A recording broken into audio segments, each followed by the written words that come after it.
Σεβασμιότατος Μητροπολίτης του Αγίου, κ. Σλαβίου, ο οποίος θα μας αναπτύξει το θέμα Άγιος Κλήμης, ένας Άγιος της Οικουμένης, ένας Άγιος της Ορμιοσύνης. Σεβασμιότατε, έχετε το λόγο.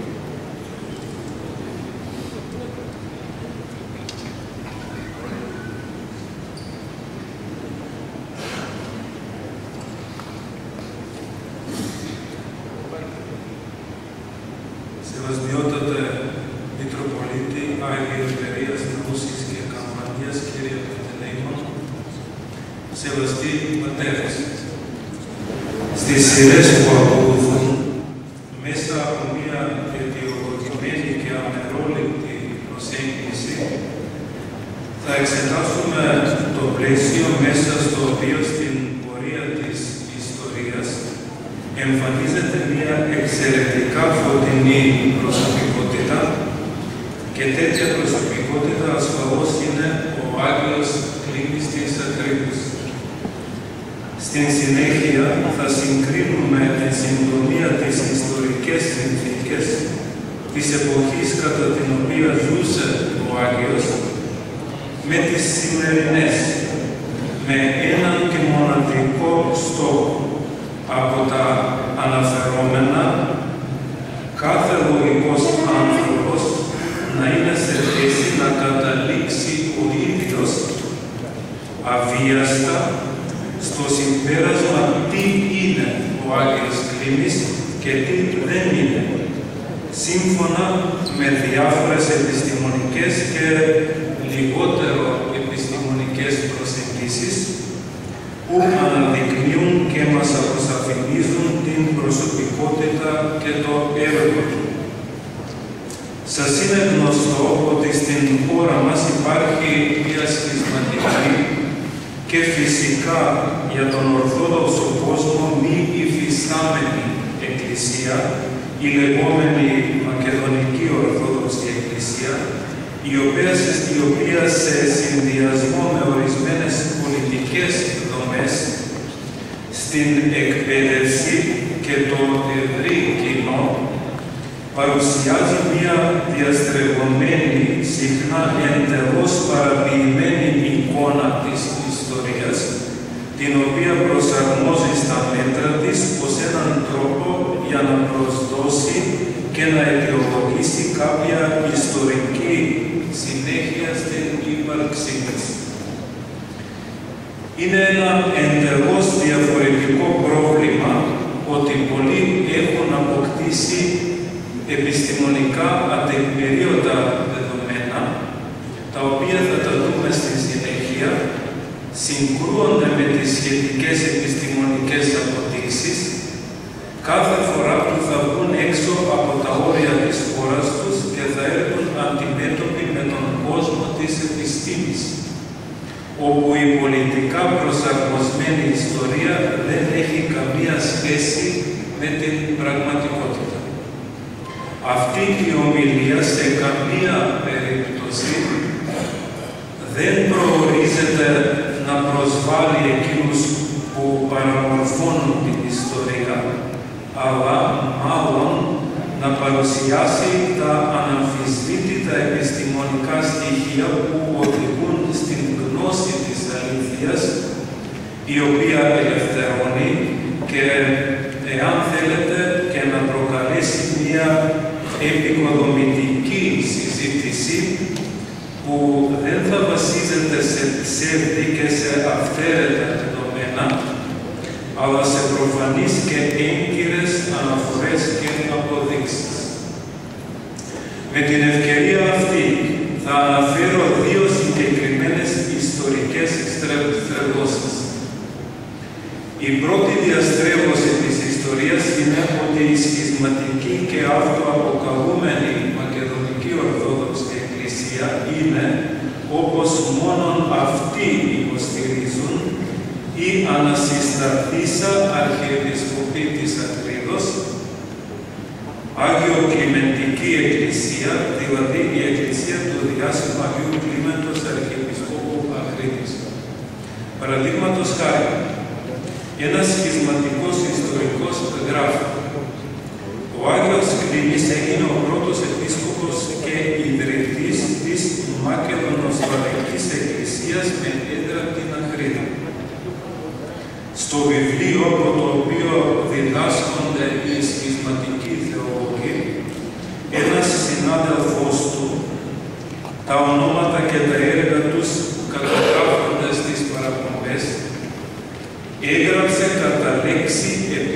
στα ακόλουθα. Ο Άγιος Κλήμης είναι ιδρυτής της σημερινής Μακεδονικής Ορθόδοξης Εκκλησίας. Με βάση αυτές τις απόψεις, στον καταστατικό χάρτη της σχισματικής λεγόμενης Μακεδονικής Ορθόδοξης Εκκλησίας είναι καταγραμμένο, σας παραθέτω κυριολεκτικά τι γράφει, ότι με βάση το ότι οι πρώτες επισκοπές ιδρύθηκαν στις μακεδονικές πόλεις, Θεσσαλονίκη, Βέρεια κτλ. Σύμφωνα με το έργο των Μακεδόνων Αποστόλων Γκάιο και Αριστάρχου, σύμφωνα με το έργο του Αγίου Κλίμεντος, Επισκόπου της Μακεδονικής Επισκοπής Βελίτσας, ο οποίος παρέδωσε στον μακεδονικό λαό του βιβλία στην παλαιομακεδονική γλώσσα κτλ. Υιοθετείται ο καταστατικός χάρτης της Μακεδονικής Ορθόδοξης Εκκλησίας.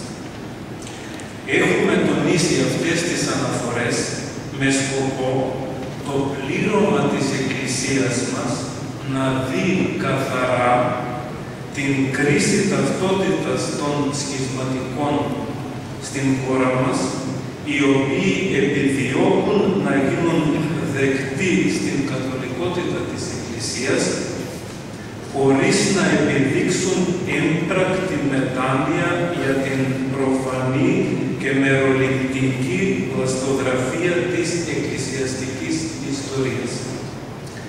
Αλλά σε αυτό το σημείο ας δούμε τι προκύπτει από τα ιστορικά γεγονότα. Από τον βίο του Αγίου Κλίμεντος, τον οποίο έγραψε ο μακάριος Θεοφύλακτος Αρχιεπίσκοπος Ακρίδος, είναι γνωστό ότι ο Άγιος Κλήμης συνόδευσε τους φωτιστές των Σλάβων, τον Άγιο Κύριλλο και τον Άγιο Μεθόδιο, στην Ιεραποστολή τους στην Μοραβία.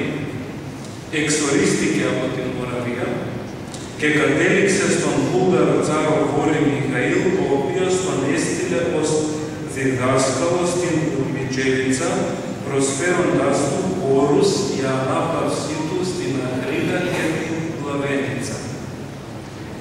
Έτσι, όταν ο Τσάρος Βόρης Μιχαήλ έστειλε στην Μιτζέλιτσα τον Άγιο Κλήμη, ο Άγιος Κλήμης δεν είχε ακόμη χειροτονηθεί επίσκοπος.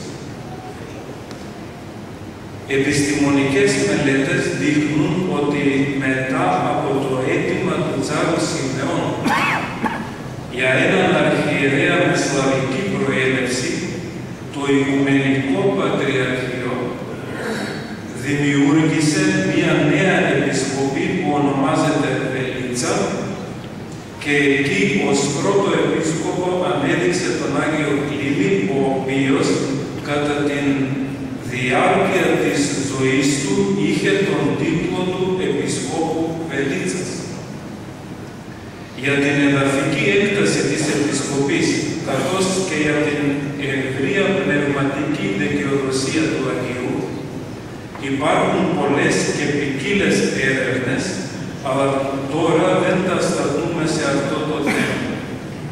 Για εκείνους που ενδιαφέρονται, θα αναφέρω μόνο ότι μία σημαντική μελέτη, η οποία αντιμετωπίζει αυτό το θέμα, είναι σίγουρα το βιβλίο «Ο Άγιος Κλήμης και το ζήτημα της Επισκοπής Βελίτσας της Αγγελικής Δελικάρα».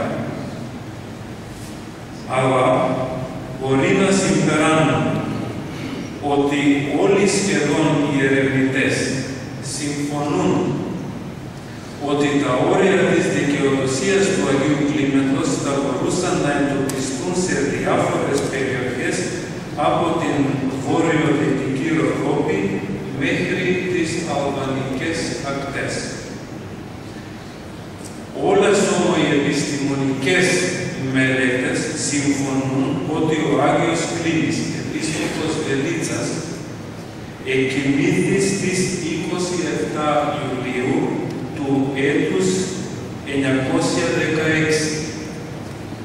Από την άλλη πλευρά, επίσης, αδιαμφισβήτητο επιστημονικό γεγονός είναι ότι η Αρχιεπισκοπή Ακρίδος ιδρύθηκε το έτος 1018 από τον Βυζαντινό Αυτοκράτορα Βασίλειο II των Βουλγαροκτών με 3 βασιλικά διατάγματα, και είναι προφανές ότι η Αρχιεπισκοπή είχε την δική της αυτονομία στην κανονική δικαιοδοσία του Οικουμενικού Πατριαρχείου. Κατά συνέπεια, ο Άγιος Κλήμης, Επίσκοπος Βελίτσας, εκοιμήθη έναν ολόκληρο αιώνα και 2 έτη πριν από την ίδρυση της Αρχιεπισκοπής Ακρίτης. Ήταν επίσκοπος του Οικουμενικού Πατριαρχείου και δεν μπορεί να θεωρείται ο ιδρυτής της Αρχιεπισκοπής Ακρίτης και σε καμία περίπτωση να είναι ο ιδρυτής της σχισματικής αυτοαποκαλούμενης Μακεδονικής Ορθόδοξης Εκκλησίας, για τους λόγους που έχουμε επισημάνει πιο πάνω και από το γεγονός ότι ο Άγιος Κλήμης ποτέ δεν ήταν σε σχίσμα με την Εκκλησία, αυτό που το έλεγε και ο Σεβασμιώτης. Όπως σήμερα είναι σε σχίσμα οι επίσκοποι της σχισματικής και κρατικοχωρικούμενης Μακεδονικής Ορθόδοξης Εκκλησίας. Προφανώς, τον τίτλο Αρχιεπίσκοπος της Ακρίτος, ο Άγιος Κλήμης τον έλαβε μόνο τιμητικά και πολύ καιρό μετά την κοίμηση. Η δεύτερη διαστρέβλωση των ιστορικών γεγονότων, η οποία τελευταία είναι παρούσα στην χώρα μας, είναι ότι ο Άγιος Κλήμης δημιούργησε το κυριλικό αλφάβητο και το ονόμασε έτσι προς τιμήν του διδασκάλου του Αγίου Κυρίου. Σύμφωνα με το ισχύον εκπαιδευτικό σύστημα, ήδη στην 3η τάξη του Δημοτικού, τα παιδιά μαθαίνουν ότι είναι το ίδιο αλφάβητο το οποίο χρησιμοποιείται και σήμερα, αν και το σημερινό αλφάβητο στην χώρα μας άλλαξε σε μεγάλο βαθμό. Παραδείγματος χάρη, το έτος 1945 προσθέθηκαν 6 εντελώς νέοι χαρακτήρες, δηλαδή νέα γράμματα, και απορρίφθηκαν πολλά αυθεντικά γράμματα του κυριλικού αλφαβήτου.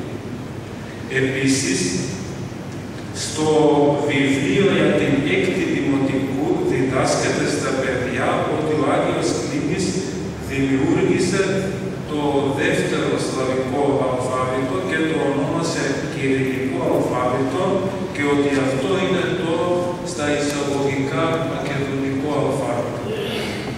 Η διαστρέβλωση της ιστορίας φτάνει μέχρι του σημείου εκείνου,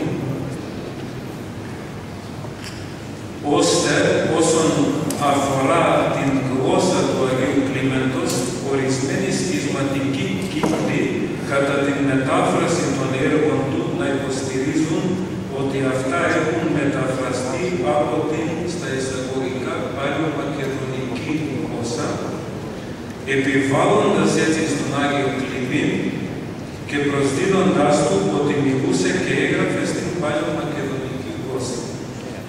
Τα σχετικά παραδείγματα είναι πολλά. Εδώ παραθέτουμε τις απόψεις 2 μόνο σύγχρονων διαπρεπών μελετητών, αλλά και του Θεοφυλάκτου Αχρίδος, για να παρουσιάσουμε παραστατικά την πλαστογραφία των επιστημονικών ιστορικών γεγονότων. Πραγματικά είναι τραγικό όταν ένα άτομο αποκτά πολιτικά στρατευμένη εκπαίδευση, η οποία δεν αντιστοιχεί στην επιστημονική πραγματικότητα και την οποία, όπως τονίσαμε, δεν μπορεί να χρησιμοποιήσει εκτός της χώρας του.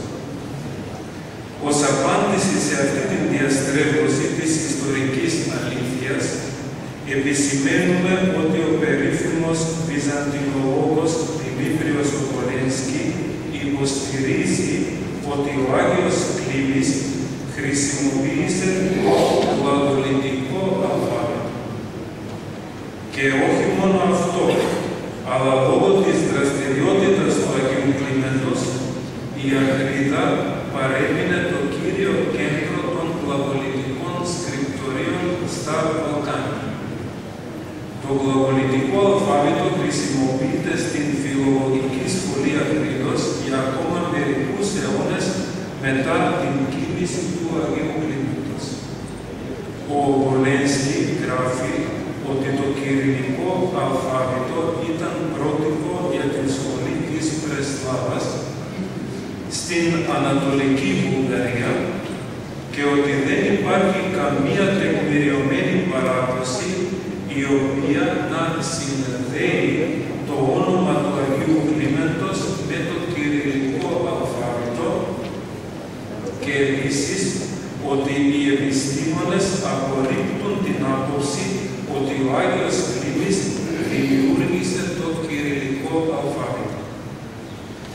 Επίσης, ο διάσημος επιστήμονας και καθηγητής Αντώνιος Εμίλιος Ταχιάος γράφει ότι η δημιουργία του αλφαβήτου ανήκει στον Κωνσταντίνο, τον επίσκοπο Πρεσλάβας, που διετέλεσε επίσης μαθητής του Αγίου Κυρίου. Και ακριβώς αυτό το αλφάβητο αποτελεί το σύμβολο της Διαθήκης, την οποία το Βυζάντιο έδωσε στους Σλάβους διαμέσου μιας κουλτούρας, διαμέσου των επιστημών οι οποίες προέρχονται από την Βυζαντινή Αυτοκρατορία. Κατά συνέπεια, η Βυζαντινή κληρονομιά διαμέσου της κυριλομεθοδιανικής παράδοσης, συμπεριλαμβανομένης και την παράδοση του Αγίου Κλίμεντος, παραδόθηκε στους Σλάβους όχι ως στατικό, αλλά ως ένα δυναμικό στοιχείο, το οποίο έμενε να καταστήσει τους Σλάβους λαούς με πλούσιες πνευματικές και πολιτιστικές αξίες, στους οποίους κάθετος Διαθήκης αναμφίβολα ήταν το Βυζάντιο. Σχετικά με την καταγωγή του Αγίου Κλίμεντος, υπάρχουν διαφορετικές απόψεις.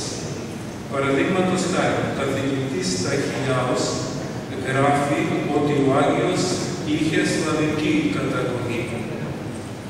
Αλλά το γεγονός το οποίο τονίζουν πολλοί επιστήμονες είναι ότι ο Άγιος Κλήμης από μικρή ηλικία μιλούσε εξίσου καλά και την σλαβική και την ελληνική γλώσσα. Οπωσδήποτε δεν πρέπει να μας διαφεύγει ότι για την εποχή κατά την οποία έζησε ο Άγιος Κλήμης είναι πραγματικά δύσκολο να μιλήσουμε για την εθνικότητα όπως την εννοούμε σήμερα, ειδικά έξω από την Εκκλησία. Το έργο του Αγίου Κλίμεντος εννοείται κυρίως ως ιεραποστολή. Είναι ιεραποστολικό έργο και αναμφίβολα είναι έργο με καθαρά πνευματικό χαρακτήρα. Το μεταφραστικό έργο του Αγίου Κλίμεντος από την ελληνική στην σλαβική γλώσσα διαδόθηκε κυριολεκτικά μεταξύ όλων των Σλάβων ανεξαιρέτως και δεν είναι σοβαρό ένα τέτοιο έργο να περιοριστεί μέσα στα στενά όρια του εθνοφιλετισμού. Για τον κοινό μας Άγιο, με νόημα και χαρακτηριστικά, ο Δημήτριος ο Γολένσκι έγραψε ότι ο Άγιος Κλήμης, εκτός από τους διδασκάλους του, τον Κύριο και τον Μεθόδιο, είναι ένας από τους κύριους αρχιτέκτονες της βυζαντινής πολιτιστικής κοινότητας. Δεν είναι μόνο το μεταφραστικό, αλλά το συνολικό έργο του Αγίου Κλίμεντος, το οποίο περιλαμβάνει επίσης και τα αγεωγραφικά έργα του, ειδικά τα κηρύγματά του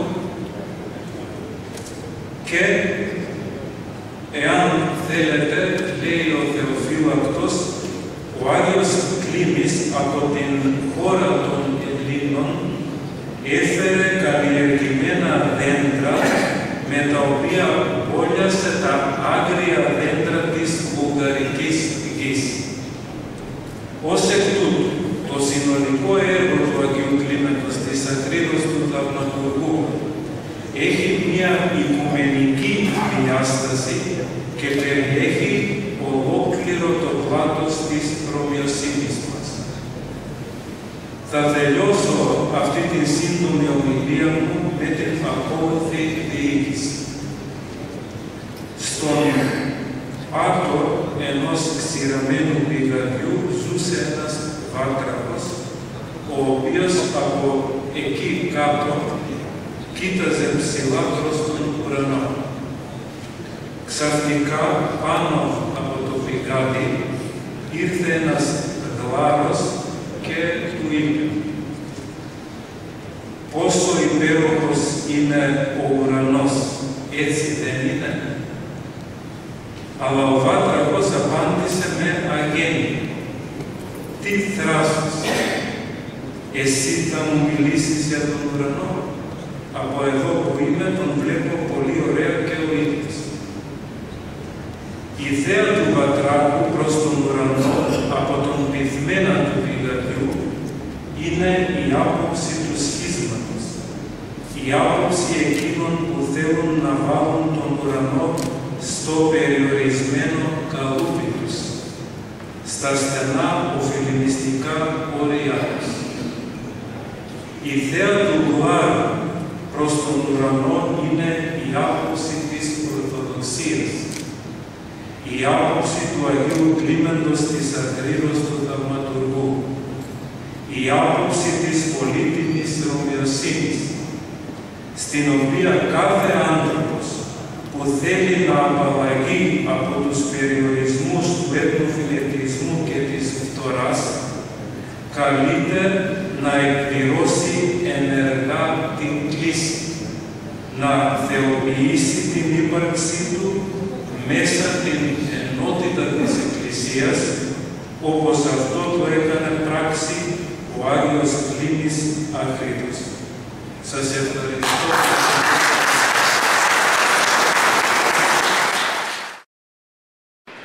Εγώ θα ευχαριστήσω τον Άγιο Σοφείο, πάλι τον Άγιο, και για την παρουσία του, αλλά και για την αμπρίστη την οποία μας κάνατε, για τον Άγιο Κλήμη και για όλα τα περί τον Άγιο και για τους γείτονες που εμείς θέλουμε να είναι πραγματικοί γείτονες και να έχουμε καλές σχέσεις, να έχουμε κοινωνία, αλλά εντάξει. Εύχομαι να ο Θεός να τους φωτίσει. Όσον αφορά το γέροντα να ευχαριστήσω για όσα μας είπε για τον Άγιο Κλήμη, τον οποίο ιδιαίτερα εκτιμά την προβολή μας και το μοναστήρι τους, διότι έχει αυτό το θησαυρό. Και το γεγονός ότι μοιρόβησε και μοιροβλίζει, και αυτό είναι κάτι στις ημέρες, όπως είπε, ακριβώς για να μας περιορίσει, για να μας πει εμείς αναποδιέστε,